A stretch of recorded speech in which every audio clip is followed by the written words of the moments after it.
Buenos días a todos. Yo soy del equipo número 4. Está integrado por Abraham, José Miguel, Octavio y su servidor.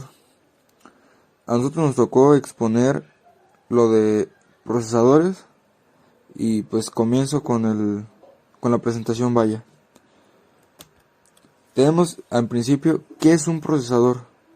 Un procesador o unidad central de procesamiento es la parte central del hardware que se encarga de manipular y, válgame la redundancia, procesar la información e interpretarla hacia la pantalla, y se encuentra en cualquier dispositivo programable e inteligente. Después tenemos partes del procesador. Como principal tenemos lo que es unidad de control, unidad aritmético-lógica, unidad de coma flotante, registros, memoria cache, buses de entrada y salida, BSB, unidad de entrada y salida y multiplicador, además de IGP o tarjeta gráfica interna, entre otros componentes que la integran, pero esos son como los más principales. No los quiero aburrir con tantas cosas y prosigo. Tenemos como característica: un procesador cuenta con la frecuencia de reloj.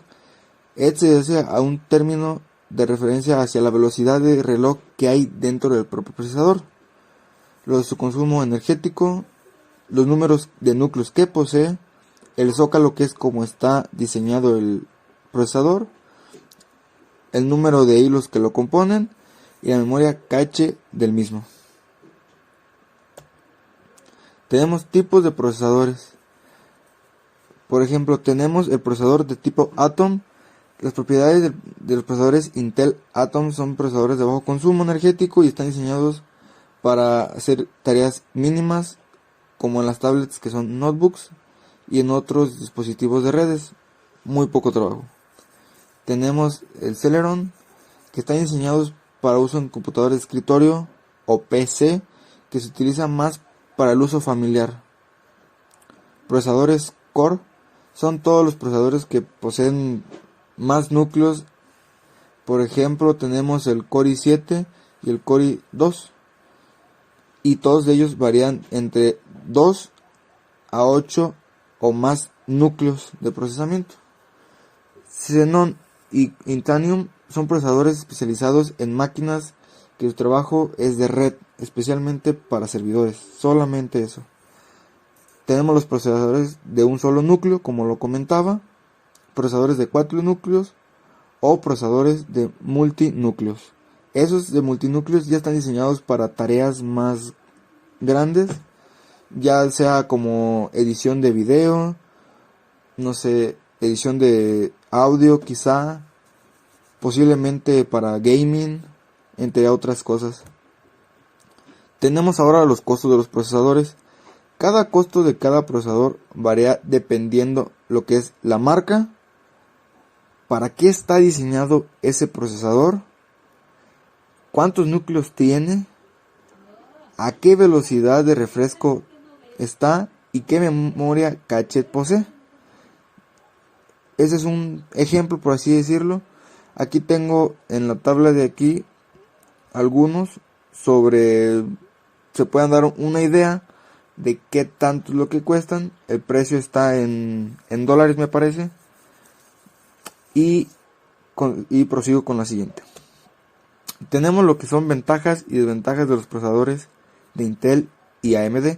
Tomé Intel y AMD porque dije, son uno de los más conocidos quizá, muchos sí lo conocen, y sería bueno hablar de ellos. Mira, por ejemplo, de Intel tenemos tanto ventajas como desventajas. Intel cuenta con una configuración o diseño en su procesador llamado diseño de núcleo monolítico. ¿Qué quiere decir? Ok, tiene las siguientes especificaciones.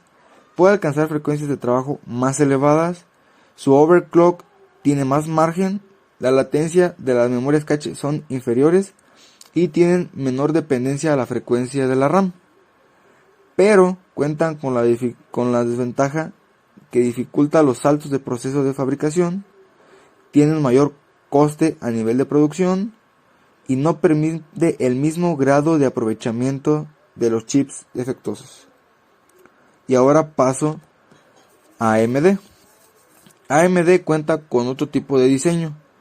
AMD utiliza el diseño MCM, que por sus siglas en inglés dice módulo multi-chip. En el AMD ciertamente su diseño no es tan eficiente en algunas tareas como lo es el Intel, pero sí le rebasa en algunos factores. Por ejemplo, tenemos ventajas que dice que facilita los saltos de proceso, incluso en procesadores con un alto conteo de núcleos, mejora la tasa de éxito, permite un alto grado de aprovechamiento de todos los chips y hace posible el diseño de chips con algunos núcleos manteniendo el precio reducido. O sea que está a un buen alcance, tanto lo que es en costo.